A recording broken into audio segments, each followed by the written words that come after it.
Reviewing NHL games of December 8th, 2018. I haven't done this in about 4 days. My apologies. Work got in the way. Tonight we have 6, 7, 8, 9, 10. We have 10 games on the boards. So let's get to it, shall we? Starting with some of the earlier games in the day. Philadelphia Flyers beat the Buffalo Sabres 6-2. Some notes on this game. Obviously, Buffalo was trying to get back after losing 4 in a row going into this game, and then really Philly scores 6 unanswered goals. What up with that, Buffalo? Let's get to the scoring. In the first period, Eichel gets his 8th of the season. Beautiful shot too. That's a highlight goal, real goal you want to see. Assisted by Reinhart and Skinner. Buffalo goes up 2-0. Eichel again gets his 9th of the year, assisted by Pilut and Ristolainen. He's on fire. Eichel's doing great. And then before the period ends, Philly gets one back, makes it 2-1. JVR scores, gets his 2nd of the season. It's good. Hopefully he's slowly getting those engines going. Ever since coming back from his injury, I don't know, I want to say 4 or so games ago. Assisted by Giroux. Second period. Philly ties it up. Provorov, who could be a future Norse award-winning words speak now. Sorry. Provorov could be a future Norse winner. Scores his 3rd, assisted by Lawton and Raffel. Or Raffel?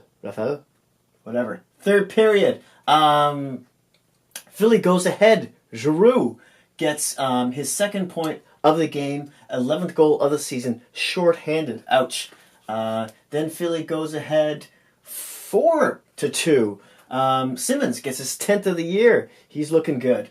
He's got some decent numbers. Assisted by, he looks like he's on pace to score, what are we, like almost 30 games in or so? Yeah, at least 20 goals, maybe 25 goals this year, Simmons. Assisted by Gostisfire, the Ghost, and Voracek. Then Philly goes ahead 5-2. Wise gets his 3rd of the season, assisted by Raffel, who gets his 2nd point of the night, and Giroux, who gets his 3rd point of the evening. And then finally, Philly puts number 6 in the coffin there. Konecki gets his 9th of the season, assisted by Giroux, who gets his 4th point of the night. Amazing game he had tonight. And JVR, who gets his 2nd point of the evening. Stolarz in net for the Flyers. I believe he was a call-up from the AHL. He's doing well. He's still there. Saves 28-30. Is Philly still looking for a goaltender, though? Maybe if they can get back into the playoffs. Otherwise, why not just wait until the draft or something, or to make a trade? In any case, Allmark saves 35 of 41. Philly had 41 shots on that. Wow. Philly is now 12-12-3 with 27 points. Buffalo's 17-9-4 with 38.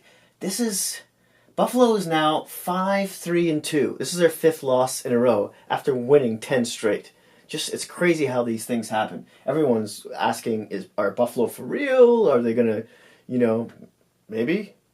Can that question be answered? We'll see. Maybe not quite yet. Of their last 5 losses, 2 of them were in overtime, so they did get a couple of points out of them. But Philly is now 3-5-2 in their last 10 games. With this being their first win. Philly went 0-for-3 on the power play. Buffalo went 0-for-2. And yeah, that's it. That's all. Next game, the Los Angeles Kings versus the Vegas Golden Knights. There, I got that straight. Kings win 5-1. Some notes on this game. After LA's last loss to the New Jersey Devils, Doughty said, and I believe it was on his birthday too, he said, "It's pathetic, it's embarrassing, it's frustrating."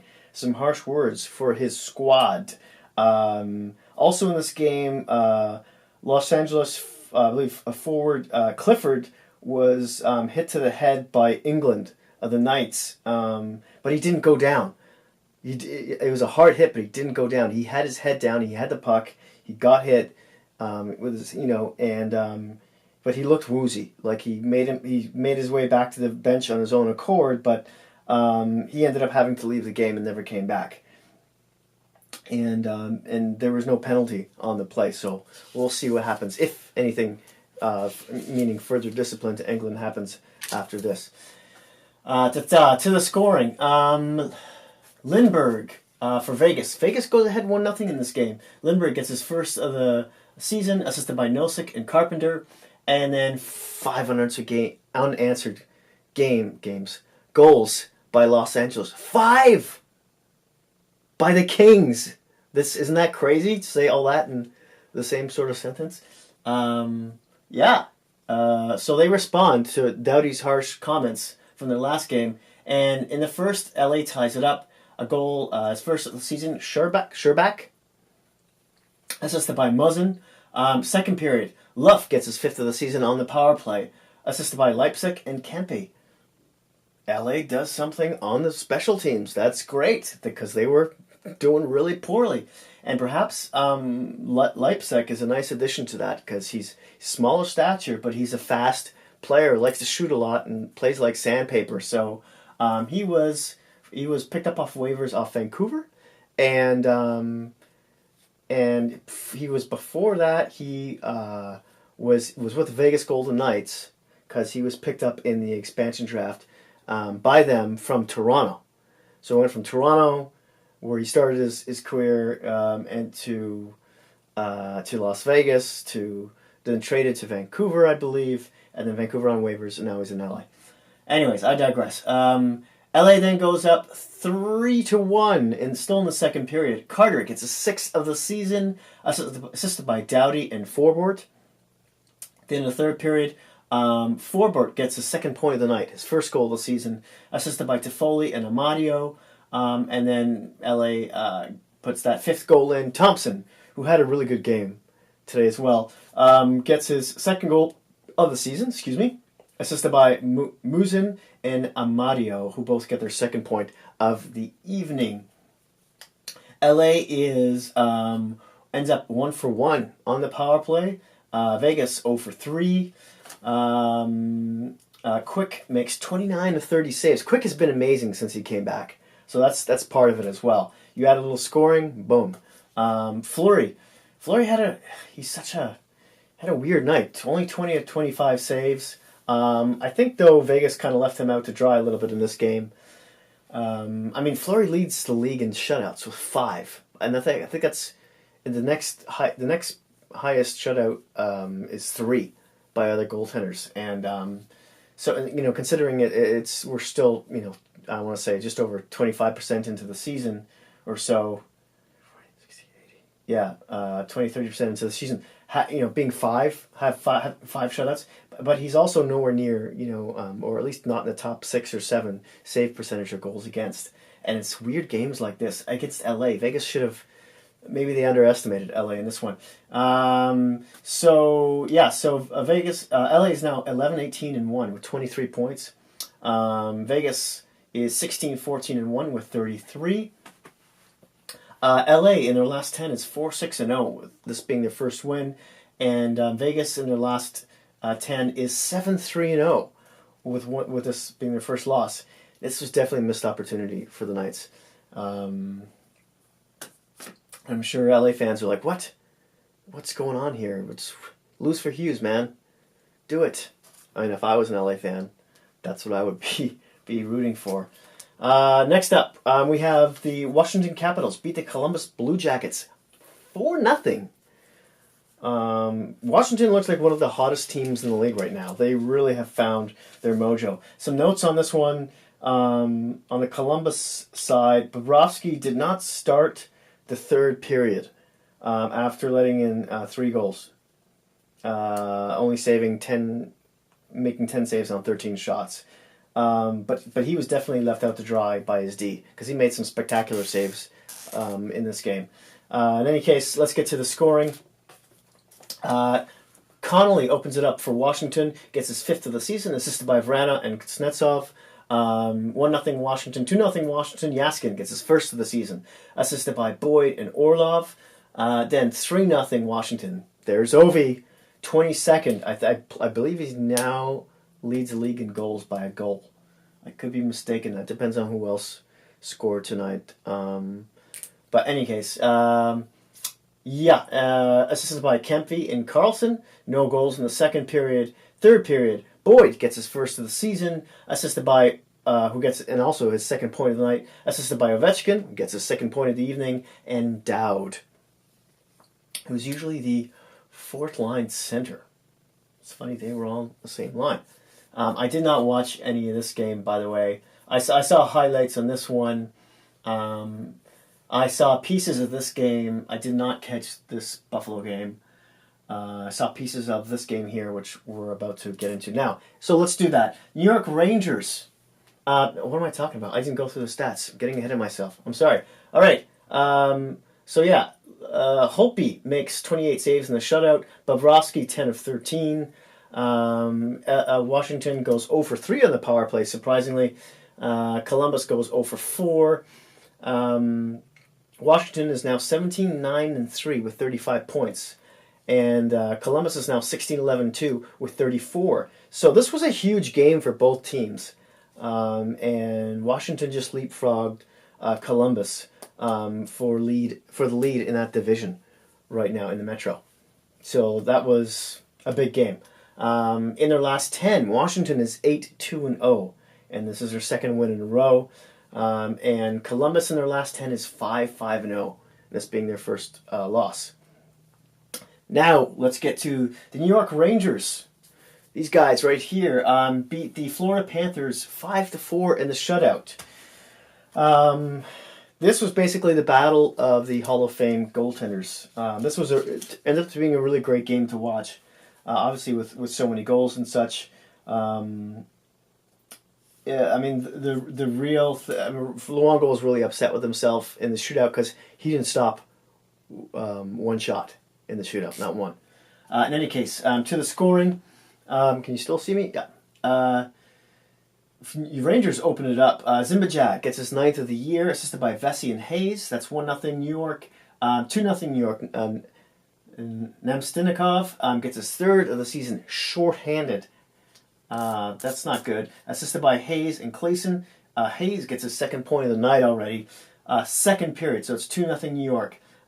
Florida fights back. This is a really back and forth game. Yandel makes it 2-1, gets his 5th of the season on the power play, assisted by Hoffman and Huberdeau. Then they tie it up. Florida ties it up. Huberdeau gets his 2nd point of the night, his 8th goal of the season, assisted by Yandel, who also gets his 2nd point of the night. Then, still in the second, New York goes ahead. 3-2. Beleskey gets his first goal of the year. I believe he came from Boston in the trade, I want to say. I could be mistaken. In any case, and that was earlier in the season, or was it in the off season? Assisted by Skeggy and D'Angelo. If you remember that, you can throw that in the comment section. And then Florida ties it up again to the last goal in the second. Ekblad gets his 7th of the season. He's really turning it up lately too. Assisted by Huberdeau, who gets his 2nd point. No, sorry. That's Huberdeau's 3rd point of the night. My bad. Yeah, Huberdeau's 3rd point of the night, assisted by Dadonov. 3rd period. Oh my god, I lost track of the scoring here. 1, 2, 3, 1, 2. So it's 3-3 going into the 3rd period. And then New York goes ahead 4-3. A goal by Cleason, his 2nd of the season, unassisted. Then Florida ties it up again. Barkov gets his 11th of the season on the power play, assisted by Yandel, who gets his 3rd point of the night, and Hoffman, who gets his 2nd. Obviously nothing in overtime. And then in the shootout for New York, the goal scorers are Zimbabwe, Shattenkirk, and Hayes. And the only scorer for Florida was Huberdeau. And Barkov has a really good shootout percentage. I think he's like 5 of 6 or something like that. And yeah, he couldn't get this past Lundqvist on this one. New York goes 0 for 1 on the power play. Florida goes 2 for 4. Lundqvist makes 27 of 31 saves 27-31. Luongo saves 22-26. Doesn't look like his best game. New York is now 14-12-3 with 31 points.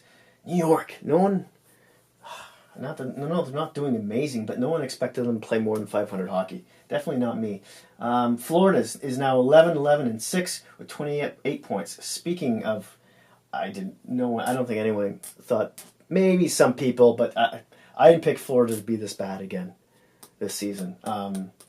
If they're going to make the playoffs, they better crank it up soon, I'll tell you that. And in the last 10, New York has gone, the Rangers have gone 5-4-1. This is their first win. And in the last 10, Florida's gone 3-4-3 with 2 losses. Next up, the Tampa Bay Lightning cremate the Colorado Avalanche 7-1. Some notes on this game. These are the top 2 scoring teams in the league right now. And another interesting note, 4 of the top 6 point leaders in the league are from these 2 teams, being for Colorado, being Rantanen and McKinnon, who are 1-2 in points, and then Kucherov and Point for Tampa Bay, who I want to say are third. I think Kucherov is third and Point is 6th.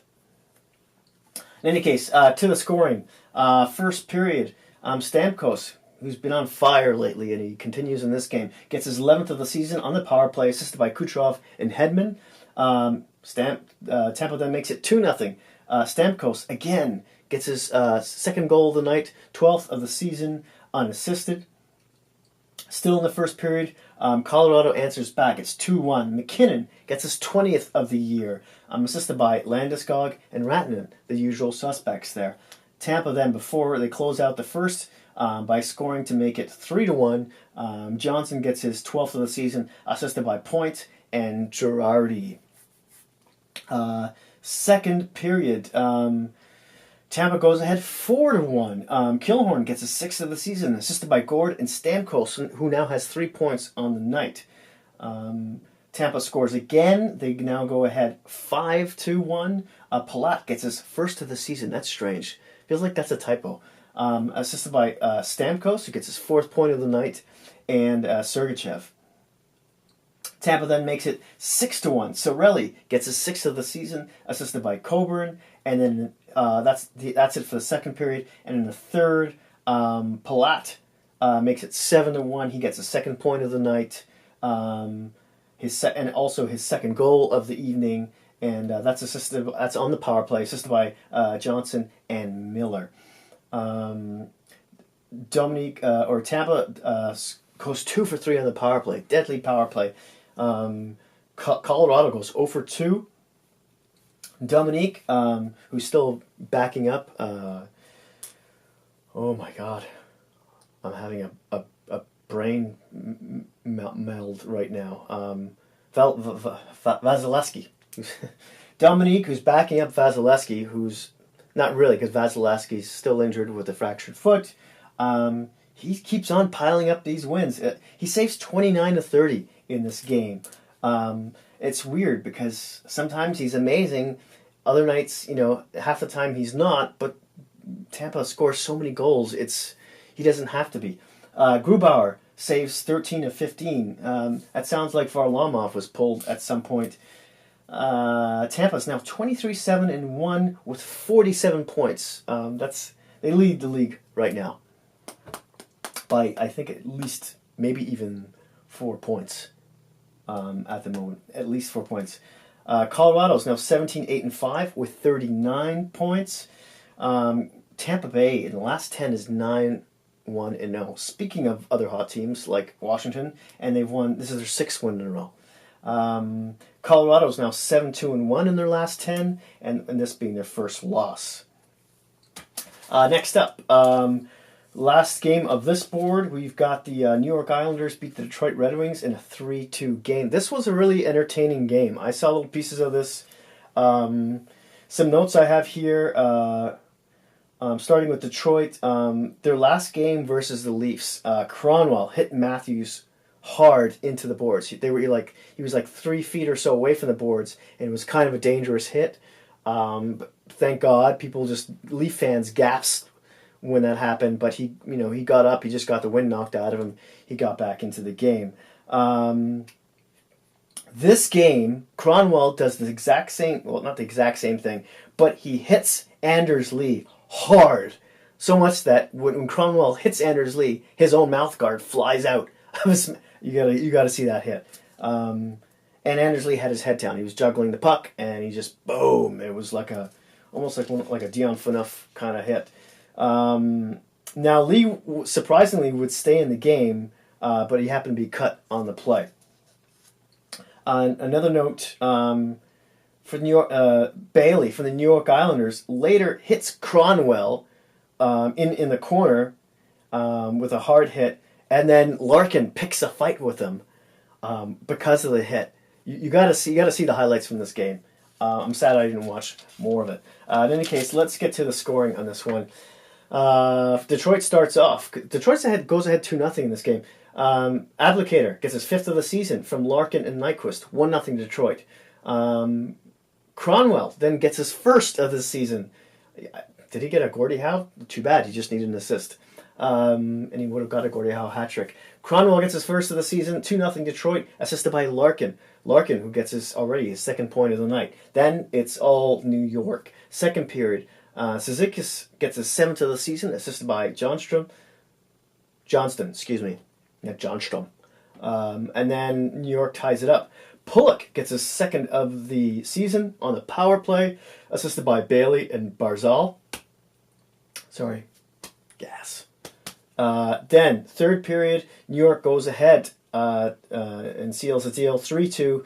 Matt Martin has 4 goals on the season. We're living in an opposite world. I think that's more goals than he had, I want to say, than the last season and a half, maybe, or more than that. Assisted by Clutterbuck and Leddy. Maybe one of the toughest fourth lines out there. I got to do a video on fourth lines. In any case, Greiss makes, for New York Islanders, makes 23 saves on 25 shots. Bernier is in this one, makes 16 saves on 19. He wasn't too busy at all. The Islanders went 1 for 4 in the power play. Detroit went 0 for 3. The Islanders are now 14-11-3 with 31 points. Detroit is now 13-13-4 with 30 points, right at 500 there. In New York's last 10, they're 4-5-1, this being their first win, and Detroit's in their last 10 is 4-4-2, this being their first loss because they beat Toronto in the last game. That's it for the first board. Let's go get the second board. Welcome to the second board. Let's hit it. All right. Ottawa Senators beat the Pittsburgh Penguins 2-1 in overtime. Some notes on this one.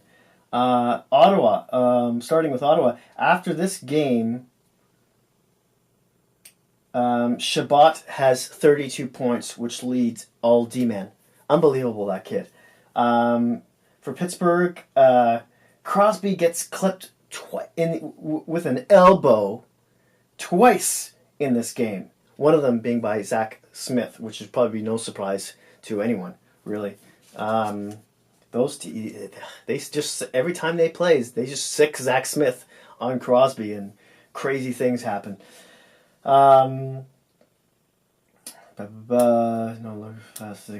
Yeah, okay, so scoreboard here. So Ottawa opens the scoring in the first period. Shabbat gets his 8th of the season, assisted by Stone. Second period, Day for Pittsburgh. Day? Who's Day? I had to look at that. Gets his 4th of the season, unassisted.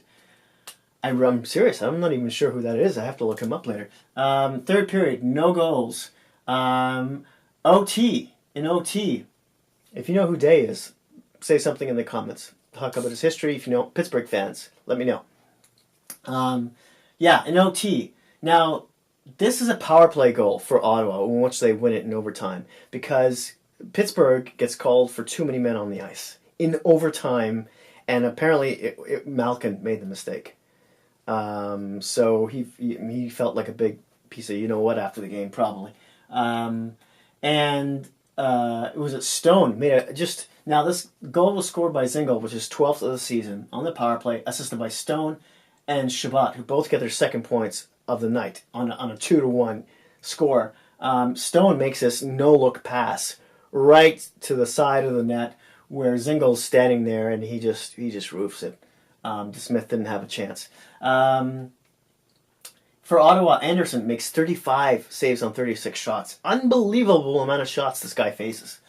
That's another category I got to put down in my weekly stats, NHL stats leaders. Shots on net. That's another one I forgot about. Anyways, I'm talking to myself. Smith for Pittsburgh makes 27 saves on 29 shots. Ottawa on the power play is 1 for 5. Pittsburgh is 0 for 2. Ottawa in their last 10 is 4-6-0. This being their first win. Pittsburgh is in the last 10 is 5-2-3. This being their first loss. Did I say the points? Yeah, Ottawa's 13 is now 13-14-3 with 29 points, and Pittsburgh's 12-10-6 with 30. What I was rambling on before about was I released a video earlier today about NHL stats leaders. I'll be doing that once a week.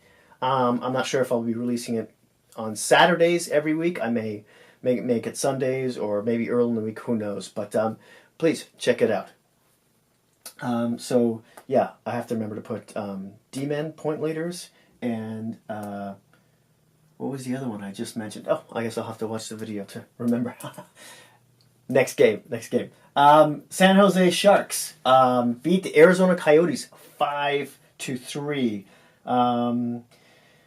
This is such a weird game. San Jose should be doing a lot better than they are, and people are just waiting for them to take off. And they were ahead 3-0 in this game, and Arizona came back and they tied it. It seems like they've done this at least a handful of times this season. One I can remember right off the top of my head was against a game versus Nashville, in which they ended up winning too. And that was the game where Thornton got the game winner, I think, and he also broke some records with points and assists in games, etc., etc. I digress. In any case, let's get to the scoring. First period for San Jose, they go ahead 1-0. Pavelski gets his 19th of the season. He's having a good season. Assisted by Dylan and Carlson. Carlson gets a point. Yay. Still first period, Sharks go up 2-0. Couture gets his 10th of the season, assisted by Hertl and Mir. Second period, Sharks go up 3-0. Kane gets his 9th of the season, unassisted. And then cue the comeback. Arizona, Schmaltz, who recently landed in Arizona from that trade with Chicago in exchange for Strome. And, I keep on forgetting the other guy that went to Chicago with Strome. Fingal? You can let me know that in the comment section as well. Chicago fans or Arizona fans. Where were we? Okay, so Schmaltz, 5th of the season on the power play, assisted by Keller and Galchenyuk. And then it's now 3-2. Arizona scores again. Richardson gets his 8th of the season, assisted by Chychrun. Third period, Arizona ties it up. Panik gets his 6th of the season, assisted by Richardson. There was a little thing going on between Panik and the San Jose goaltender Dell in this game, because Panik came and swiped at Dell's glove very late after the whistle had been blown. Dell didn't like that and gave him a hack and a shove, and they pushed each other, and so there was some rough stuff going on before he scored this goal, which made this one a little, I guess, bitter for San Jose at the time to swallow.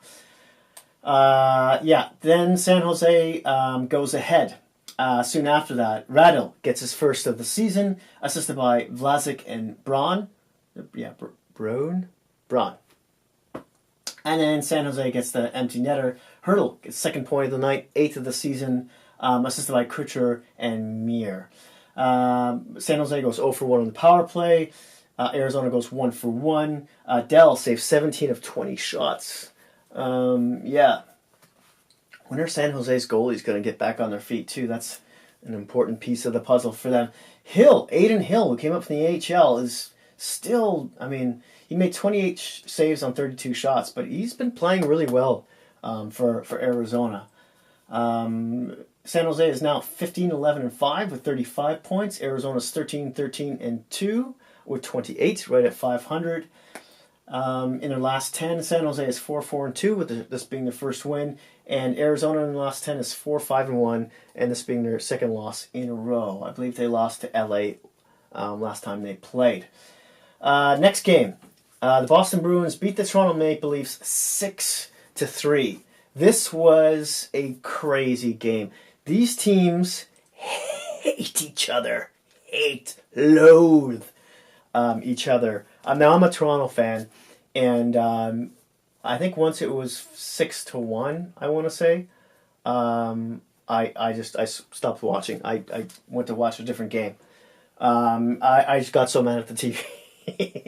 It's Boston's got Toronto's number. I know Toronto's beat them earlier this year, but it's like, Boston's got that Toronto voodoo doll that just sticking pins in to, because Marchand and Pasternak just seem to rack up the points. I know they do that in general, but especially against Toronto, it's just unbelievable. I mean, Boston had Toronto should have won this game, like 4-1, 5-1 maybe. Boston has a severely depleted team. Their D, which is half of them are in the IR, including Chara, and they're missing Bergeron, their first line center. Toronto, just got Nylander back. They've got a full roster now, and this happens. This stinker. They played lazy. They weren't fighting. They were turning pucks over. This was Nylander's second game back, and he's still pointless. But you got to give the guy a little time. I'm not going to harp on him, really. There was a fight in this game. You got to see the highlights of this game. There's a fight in this game between Kadri and Carlo. They dropped the gloves. After the fight, Kadri sort of yelled back at his bench to try and get them going. I believe they were losing, I want to say 3-0 at that point. This is like Tavares' second bad game in a row. I believe Toronto lost last game in Detroit, and just bad turnovers, which lead directly to goals. Just very uncharacteristic of him. Some notes I have for Boston. McAvoy, this is happened after I stopped watching. McAvoy got hit with a late hit by Hyman about just over a second after he passed the puck. It's possible Hyman might get a suspension for that. Maybe 1 or 2 games, I'm thinking.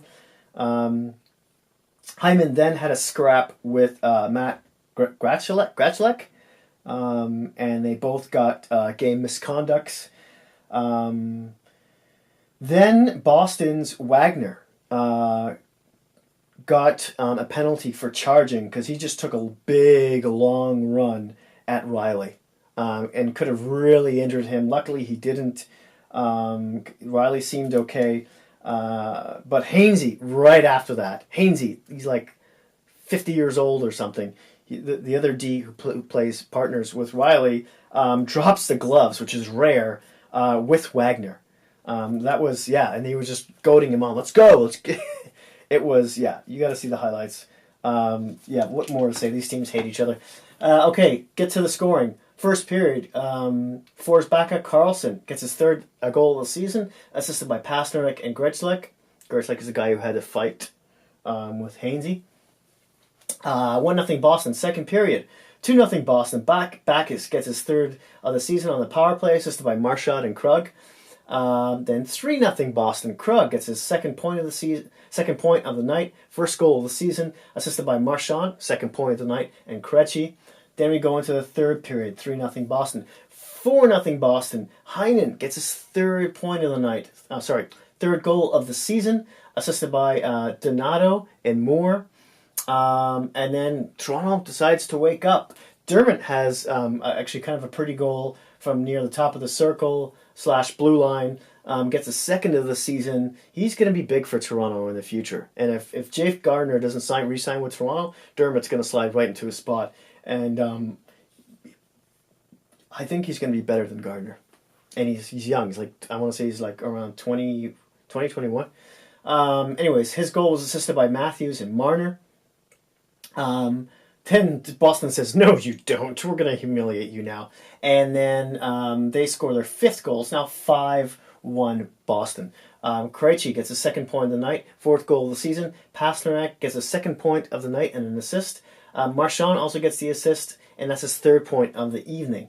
Then Boston goes ahead 6-1. Yeah, Donato gets his third of the season, his second point of the night, assisted by Heinen, second point of the night, and Krug, who gets his third point of the night. Then Toronto tries not to leave the game being too embarrassed.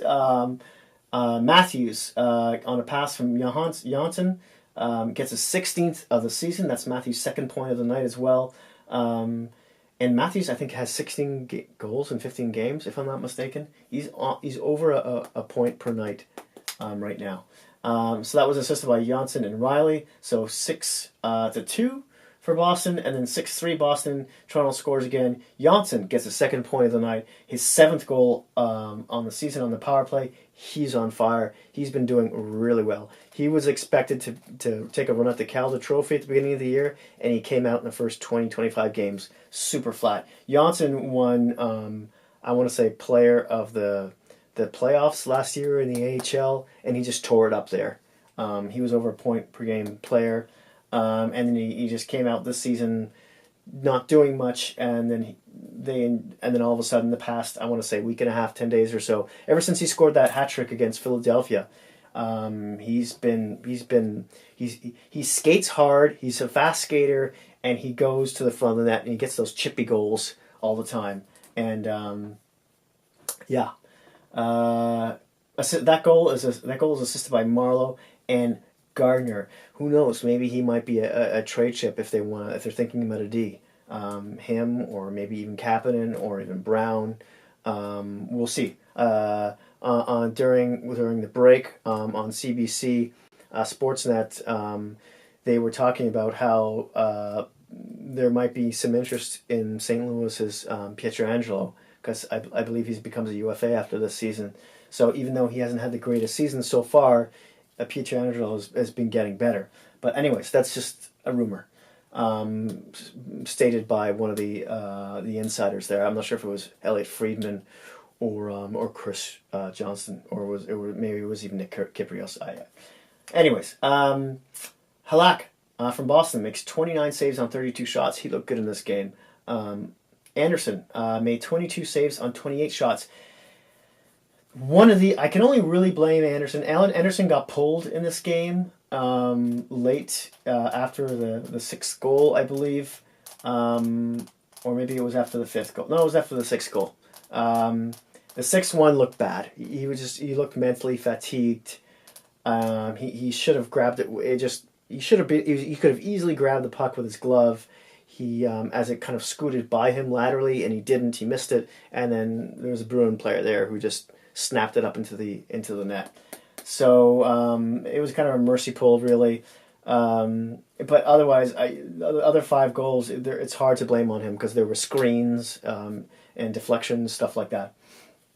In any case, because I believe he's up until this game, he was second in the league in save percentage. Halak was first. Boston goes 1 for 4 on the power play. Toronto 1 for 3. Boston's now 15-10-4 with 34 points. Toronto's now 29-1 with 41.